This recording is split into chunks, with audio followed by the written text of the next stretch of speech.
வணக்கம். இப்ப சில பழமொழிகள கேட்ட உடனே நமக்கு ஆச்சரியமா இருக்கும். என்னடா இது! இவன போய் அந்த வேலைய பார்க்க சொல்லிப்புட்டீங்க.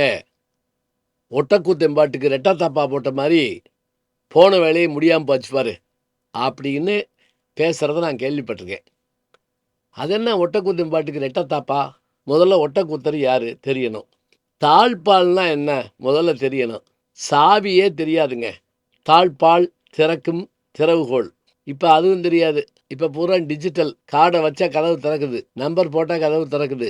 பூட்டு சாவியவே காணோம். தாப்பால்னா என்னன்னா, உள்பக்கம் அப்படி டோர லாக் பண்றதுக்காக அப்படி தள்ளி விட்டோம்னா போய் அடைச்சுக்கிறோம். இப்போ ஒரு தாப்பாலுக்கு பதிலா 2 தாப்பால் போட்ட கதை ஆயிப்போச்சு. அப்ப இதுக்கான பின்னணி என்ன? சோழ மன்னன் குலோத்துங்கனுடைய அவையிலே பல்வேறு புலவர்கள் இருந்தார்கள். கம்பரும், ஒட்டக்கூத்தரும், புகழேந்தியும், அக்காலத்தில் வாழ்ந்த ஔவையாரும் என முன்னும் பின்னும் பல ஔவையார் இருந்திருக்காங்க. அவர்கள் பாடிய பாடல்கள் எல்லாம் தனிப்பாடல் திரட்டு என்ற நூலில் தொகுக்கப்பட்டிருக்கிறதை நாம் பார்க்கிறோம். காசுப்பிள்ளை அவர்கள் அதற்கு மிகச்சிறந்த உரையும் எழுதியிருக்கிறார். சோழ நாட்டைச் சேர்ந்தவர் ஒட்டக்கூத்தர். சோழன் மணந்த அந்த பெண்ணரசியோ பாண்டி நாட்டு அரசி. சோழ நாட்டுக்கு மணமகளாக வந்தபோது பரிசாக வந்த புலவன் தானாம் புகழேந்தியும். அந்த புகழேந்தி புலவன் பாண்டி நாட்டைச் சேர்ந்தவர். இருவருக்கும் இடையிலே அடிக்கடி வாத பிரதிவாதங்கள் நடக்கும். கவி போர் செய்து கொள்வார்கள். இப்படிப்பட்ட சூழலில் ஒரு நாள் மன்னன் புலவர்களை அழைத்து, பட்டத்தரசி கோபம் கொண்டு என் மீது ஊடல் கொண்டு சென்று அறைக்கதவை சாத்திவிட்டாள். நான் சென்று திறக்கச் சொல்லி கேட்பது என் தகுதிக்கு பொருந்தி வராது. எனவே உங்கள் இருவரில் ஒருவர் சென்று நல்ல கவிதையை பாடி அந்த கதவை திறக்குமாறு செய்யுங்கள். கபாடம் திறமினோ என்று பாடுங்கள் என்று சொல்லி அனுப்புகிறார். முதலில் ஒட்டக்கூத்தர் வந்தார். அவர் சற்றே வித்யா கர்வம் உள்ளவர். வந்து அந்த கதவுக்கு முன்னே நின்று, நானே பாட வந்திருக்கிறேன் என்றால் எப்படிப்பட்ட செயல் பார், கதவை திறப்பாயாக. அப்படி நீ கதவை திறக்கவில்லை என்றால் நான் உன்னை வேண்டப் போவதில்லை. மன்னன் வந்தால் அவன் யார் என்றால் ரவிகுலத்தைச் சேர்ந்தவன், சூரிய வம்சத்தைச் சேர்ந்தவன்.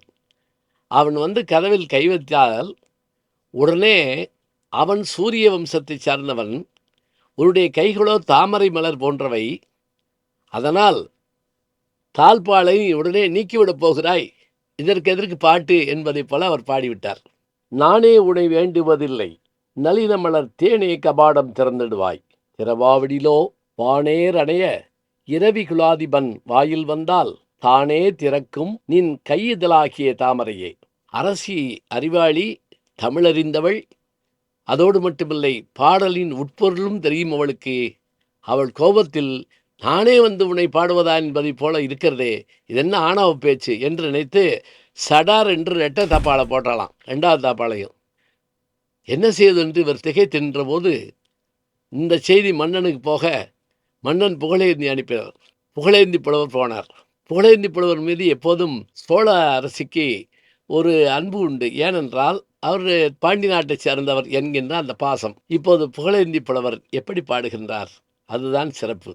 இலை ஒன்றிரண்டு வகிர் செய்த நுண்ணிடை ஏந்து வல்லை குலை ஒன்றிரண்டு வெளியனங்கே கொண்ட கோபம் தனி மழை ஒன்றிரண்டு கைமான பரணன் என் வாயில் வந்தால் பிழை ஒன்றிரண்டு பொறாரோ குடியிற் பிறந்தவரே. நூலிலை ஒன்றை இரண்டாகச் செய்தது போன்ற சிற்றடை கொண்ட அரசியாரே, உங்களுடைய கண்கள் கொலை கொண்ட காதுகள் அருகிலே செல்லுகின்ற அளவிற்கு பெரிய நயனத்தை உடையவர்கள் நீங்கள். எங்களுடைய மன்னனோ இரு கைகளால் அள்ளித் தருகின்றவன். அவனுக்கு ஒப்பாக மழையைத்தான் சொல்ல முடியும். அத்தகைய மன்னன் இந்த கதவுக்கு அருகிலே வந்தால் நீங்கள் இந்த கதவை திறக்க மாட்டீர்களா? ஒன்றிரண்டு பிழை செய்தால் உயர்குடியில் பிறந்தோர் அதை பெரிதாக எடுத்துக்கொள்ள மாட்டார்களே. எனவே நீங்கள் அதனை பொருட்படுத்தாத கதவை திறப்பீர்களாக என்று அவர் பாடினார். இப்போது இரட்டத்தாப்பால் நீக்கப்பட்டு கதவு திறக்கப்பட மன்னன் மகிழ்வோடு இருவரையும் பாராட்டிவிட்டு புகழேந்தி புலவருக்கு அதிக பொன்னாபரணங்கள் பரிசளித்துவிட்டு உள்ளே சென்றானாம். இது நடந்ததா இல்லையா நமக்கு தெரியாது. இதுக்கு வரலாற்று ஆதாரங்கள் இருக்கிறதா தெரியாது. ஆனால் நமக்கு 2 அரிய பாடல்கள் கிடைத்திருக்கின்றன. இந்த பழமொழிக்கு ஏற்ற செய்தியும் கிடைத்திருக்கிறது. ஒவ்வொரு பழமொழிக்கு பின்னும், சொலவடைக்கு பின்னும் நல்ல நல்ல அரிய செய்திகள் இருக்கின்றன. நல்ல தமிழ் பாடல்கள் இருக்கின்றன. தனிப்பாடல் திரட்டு என்னும் பொக்கிஷத்தை திறந்து பாருங்கள். அரிய அரிய ஆபரணங்களும் பொற்காசுகளும் வைர வைடூரியங்களும் உள்ளே இருக்கின்றன. எல்லாம் தமிழ் தமிழ் தமிழ்தான். நல்ல செய்திகளை நாளும் சிந்திப்போம். நாளை சந்திப்போம். வணக்கம்.